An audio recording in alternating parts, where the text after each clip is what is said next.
Switching gears, a hurricane watch has been issued for parts of Long Island, coastal Connecticut, Rhode Island, and Massachusetts as Tropical Storm Henri heads towards the northeast.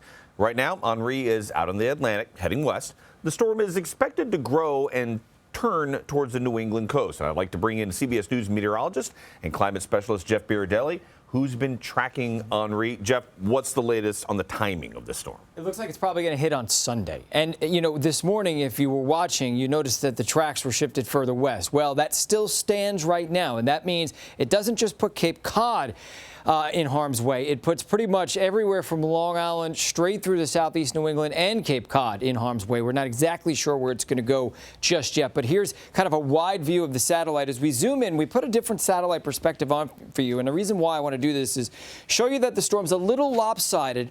Notice the center's there, but a lot of the storms are on the eastern side. It's fending off some shear right now, contending with it. Winds are 65. That's why it hasn't strengthened to a hurricane, but it will strengthen to a hurricane probably later today and overnight tonight. Right now, hurricane watches from central Long Island all the way east to Cape Cod, and then we have hurricane watches out that include almost to the New York City area, not quite that. Storm surge watches are in effect for as much as 3 to 5 feet of storm surge as possible with the track of the system, and it really just depends on exactly where it comes on shore. Hurricane hunters were out there just a couple hours ago. What they found is winds of around 65 miles an hour, up 65, close to 70 miles an hour, as you can see.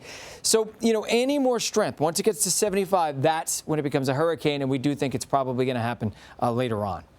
Jeff, a lot of uncertainty as to where this is actually going to make landfall. Obviously, it's farther out, and things can change. Why has tracking this been so difficult? Is it the distance, or because there's other like meteorological factors involved? There are other meteorological factors. That's a great question. I have the answer right here. So we're dealing with a couple different weather systems. There's that one system on Henri, and then there's the upper level low and a Bermuda high. So we have to kind of figure out where they're all going to be in position, what their intensity is going to be. Notice that most of the tracks are right through the center of that corridor, but also notice these water temperatures 2 to 5 degrees above normal. So that's going to add a lot of fuel. Then after that, this is really the big question.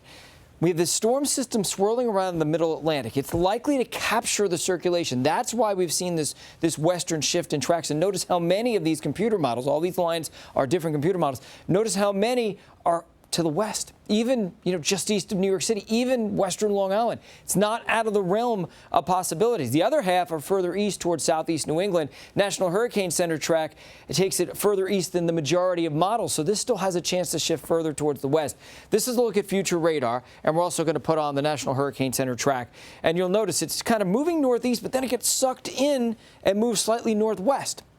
Landfall could be sometime during the day on Sunday, and you know, it matters a lot in terms of how much storm surge we're going to see, because if it happens earlier around the Montauk area, well, we have a high tide cycle around, you know, late morning, early afternoon. If it happens later in the day, let's say late in the afternoon, we have a low tide cycle. So that's going to determine exactly how much storm surge we see, Omar. And this isn't the first time the Northeast has seen a storm, but it's the first time the region could see a direct hit in decades. Can you explain what a direct hit means and how that'll affect the weather conditions, especially up here, when it comes to the near misses we've seen? Right, so a direct hit means that the eye itself moves over a direct area. So it moves over a specific place. It doesn't just kind of miss out to sea. And when you have the eye and the eye wall move on shore, and especially if it's a hurricane, you're going to see some very strong wind gusts. So let's recap the headlines with the storm. Landfall on Sunday, anywhere from Long Island to New England. A Cat 1 is possible. That means even though the sustained winds may be 75 or so at that point, give or take, we could see gusts to 90 miles an hour. And it's a prolonged event. It may slow down. And because it slows down, we could see a few high tide cycles go through. And that means we could see storm surge flooding up to 5 feet. And each and every high tide cycle, we could see the water come up a little bit more than that. In addition, because it's moving slowly, we're talking heavy rain as well. So let's show you some of those impacts that we expect. Notice that onshore flow. So anywhere that is east of the system, regardless of where the system comes in, along the track and just east of the system, that's where the water piles on shore and we see that storm surge.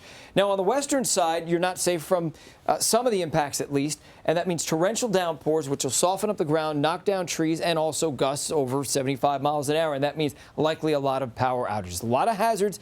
The bottom line here is that we are expecting at least a very strong tropical storm, but likely a low-end hurricane to make landfall in New England, and as it moves on shore, notice these really, really gusty winds Look at the key right there, 50, 75, 100-mile-an-hour winds just offshore and moving onshore. These are not sustained winds, they're gusts.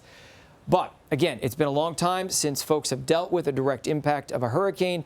If you don't have a hurricane plan, now is the time to put together that hurricane plan and have a plan of what you're going to do if you're told to evacuate. 5 feet of storm surge is dangerous.